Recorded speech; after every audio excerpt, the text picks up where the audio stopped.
What up, y'all? This is Patrick Haize, and I'm just going to jump right into it. Today what I want to talk about is disinformation, distraction, and prioritizing our gift or our mission is number one.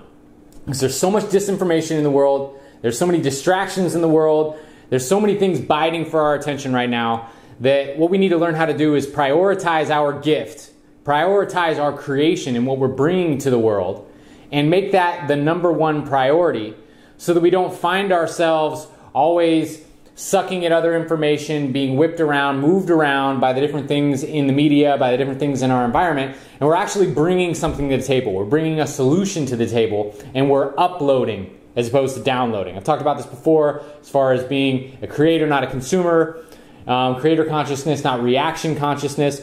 I think this is something I can't hammer home enough, because when you look at the world right now, you look at how people are reacting to the world, you see that everybody, or the majority of people, are caught in reaction mode, and they're caught in consumer mode where they're just on the download, always taking information in, always absorbing media, and people aren't putting things out. They aren't figuring out what it is that they have to share and sharing that as much as we could be. Now, when we look into the disinformation that's going on, first we have to understand what is the goal.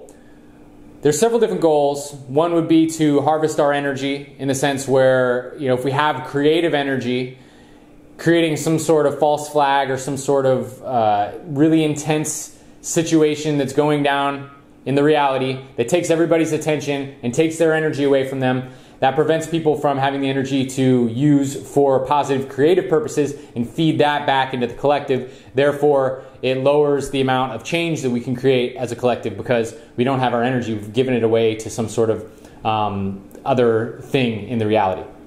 So that's one. Two is to divide people. You see this happening all over the place. One of the old school obvious ways of dividing people is through Republican Democrat.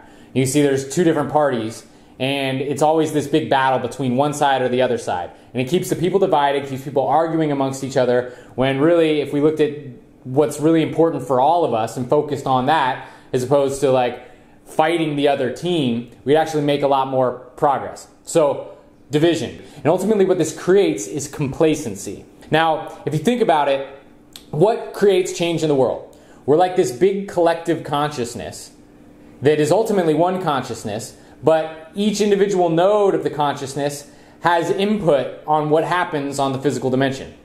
So if specific nodes of the dimension want to control what's happening on the dimension, what they would need to do is basically get other people or other nodes in the consciousness to focus their attention on what they want them to focus it on, and then all of that energy fuels whatever it is that they're focusing on.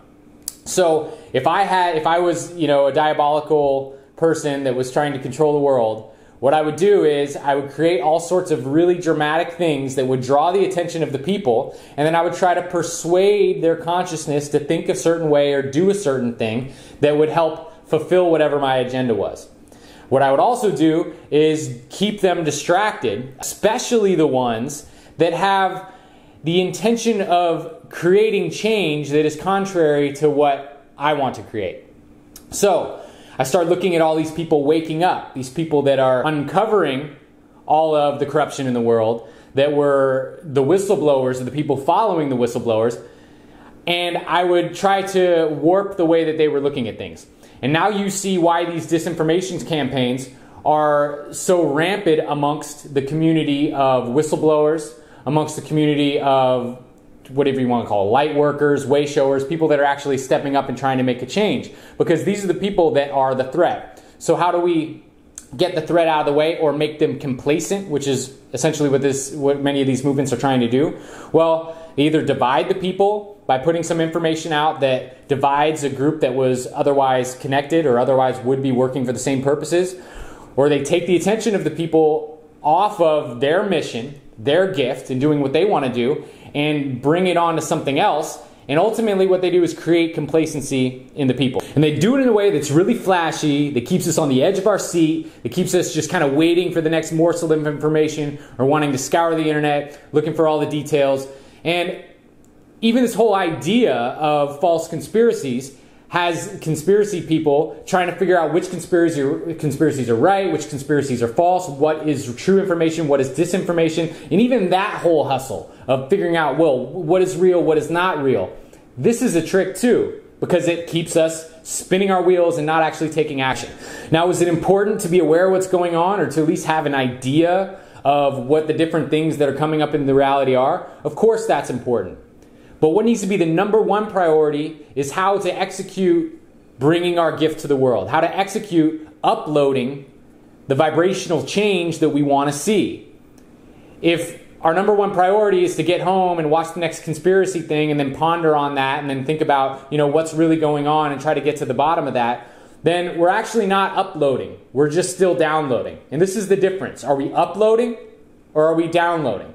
If we're downloading, all we can really do is harmonize with a resonance that's already in the world. There's some beautiful resonances in the world. Some of them are great to harmonize with in order to give more inspiration, but ultimately, we're supposed to bring our vibration into the world, a new creation into the world, and upload. And this is where the change happens. Giving all our energy to conspiracies online, trying to figure out all the details, that takes our creative energy away. It's not an act of creation, it's an act of consumption. And unless we're somehow using that to help our creation move forward, then it's essentially a waste of our energy. This even goes for studying high vibe spiritual concepts or spirituality in general. We have to be aware of, are we studying this just to get the high off of the high vibration spirituality and then just kind of treating it like a drug? Are we listening to different meditation techniques so we can just feel good for the sake of feeling good and then not actually take action from that feeling good space? Because if we're doing that, then we're basically just bliss junkies. And it's important for us to, when we feel those blissful states, when we're in those high vibrations, to start taking action so that we can upload that and keep spreading that vibration around and not just hogging that vibration for our own kind of selfish bliss bunny experience. So, number one priority, uploading our gift, bringing our gift to the world, taking action on our mission.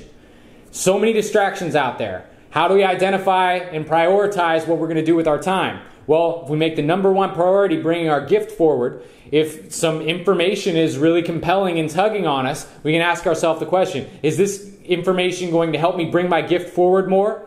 And if it is, how am I going to utilize this information in a way that helps me bring my gift forward more? And when we make that our number one priority, we become creators, not consumers. We start uploading instead of only downloading. And we actually start making ripples in the world as opposed to just consuming the ripples that other people are making. So this is Patrick Haize. Thanks for tuning in. Like, subscribe, share with your friends, put comments in the comments below, and I will talk to you next time. One love.